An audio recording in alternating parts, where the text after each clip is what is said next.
আপনি আমি কয়জন ইউটিউব দেখি, কয়জন সাপ্লিমেন্ট অর্ডার করি বলেন? বেশিরভাগ গুলোই তো গ্রামগঞ্জ থেকেই তো গরু পালন করা হয়, 100% ব্রয়লার ফিড খাওয়ায়, সেটা হয়তো আপনাদেরকে বলে না। আসসালামু আলাইকুম রহমতুল্লাহ। খামারি ভাইয়েরা, এর আগে একটা ভিডিও দিয়েছিলাম যে আপনারা আপনার গরুকে সাপ্লিমেন্ট দেবেন নাকি রেডি ফিড। তো সেখানে অনেকে অনেক ধরনের মন্তব্য করেছেন। তো যাক, সেই মন্তব্যগুলো আমি তুলে ধরবো না, শুধু আজকে একটা গোপন কথা বলবো আপনাদেরকে। সেটা হইতেছে ফিড নিয়ে। তো আমি ব্রয়লার ফিড খাওয়াই, সেটা আপনারা অনেকে জানেন যারা আমার নিয়মিত ভিডিও দেখেন। এই গরম চলতেছে, প্রচুর পরিমাণে গরম। এই গরমের মধ্যেও আমি এই মাঝারি গরুগুলোকে দেখেন, গরুগুলো হাইট দেখেন, এই বড় বড় গরুগুলোকে আমি ব্রয়লার ফিড খাওয়াই গরমের মধ্যে, আলহামদুলিল্লাহ কোনো সমস্যা হয় না। এটা কতদিন থেকে খাওয়াই বলবেন ভাই? আমি যারা আমার ভিডিও দেখেন তো দেখেনি, তারও আগ থেকে অনেক আগ থেকেই খাওয়াই। তো আছে আপনার একটা গোপন কথা, সেটা হইতেছে যে গ্রামগঞ্জে যারা গরু পালন করে তারা কিভাবে গরু পালন করে সেটা কি জানেন আপনারা? জানেন না। আপনি আমি কয়জন ইউটিউব দেখি, কয়জন সাপ্লিমেন্ট অর্ডার করি বলেন?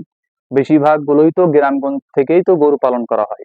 আমরা কয়েকজন হাতে গোনা অনলাইনে আমরা ইউটিউব দেখে এগুলো আমরা করতেছি, কিন্তু বেশিরভাগ যে গরু উৎপাদন, মাংসের যে উৎপাদন, দুধের যে চাহিদা পূরণ করতেছে কারা? যারা গ্রাম পর্যায়ে কৃষক যারা আছে তারাই। তো তারা বেশিরভাগ কি করে? তারা কি সাপ্লিমেন্ট অর্ডার করে? অর্ডার করে না। তারা তো টাচ ফোনে চলে না ভাই, তো এটা সাপ্লিমেন্ট অর্ডার করবে কিভাবে?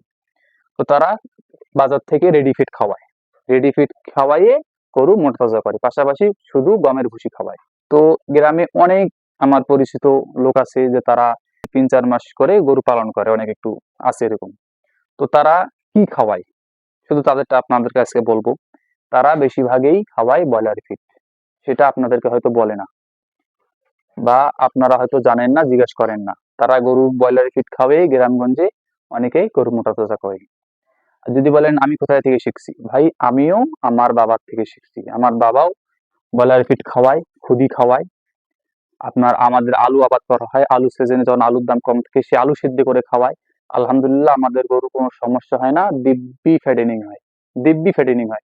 বা আমিও এরকম অনেক পরিচিত কয়েকজন যারা কৃষক পর্যায়ে যারা আছে আর কি, তারা ক্যাটাফর্স কি, অ্যামাইনোভেট প্লাস কি, বিভিন্ন এই যে 14, 15, 20 প্রকার সাপ্লিমেন্ট কি, এগুলো চেনেই না তারা। তারা কিভাবে গরু মোটাতাজা করে? তারা ঠিক এইভাবেই রেডি ফিট, না হয়তো আপনার ব্রয়লারি ফিট। যারা অল্প সময়ের মধ্যে গরু মোটাতাজা করে তারা 100% ব্রয়লারি ফিট খাওয়ায়, সেটা হয়তো আপনাদেরকে বলে না বা বলবেও না।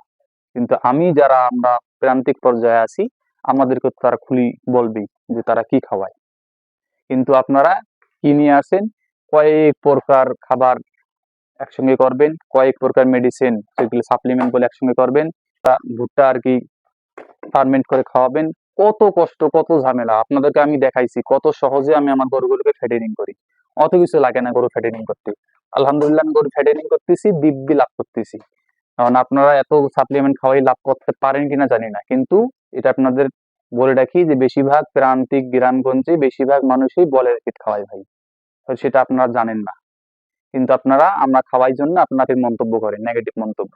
ভাই আপনি একবার খাওয়ান, রেজাল্ট দেখেন কেমন পান, তারপরে মন্তব্য করিয়েন। তো অনেকে প্রশ্ন করছেন যে ভাই আপনি ব্রয়লার ফিড কটটুক করে খাওয়ান, বা আমার এই যে গরুটা দেখেন এর লাইভ ওয়েট এখন কত হবে? 400+। তো যাক আলহামদুলিল্লাহ আমার গরুগুলো সুস্থ আছে, আপনারা দোয়া করবেন। হয়তো এগুলোকে আর 2 মাস টানবো, 2 মাস টানে বিক্রি করে দেবো। তো এই গরুগুলোকে আমি কটটুক করে ব্রয়লার ফিড খাওয়াই, বা কটটুক করে খাওয়ালে আপনার গরু কোনো ক্ষতি হবে না, সেরকম একটা ভিডিও ইনশাল্লাহ নেক্সট টাইমে আপনাদেরকে দিয়ে দিব। তো আজকে ভিডিও এই পর্যন্ত। আসসালামু আলাইকুম ওয়া রাহমাতুল্লাহ।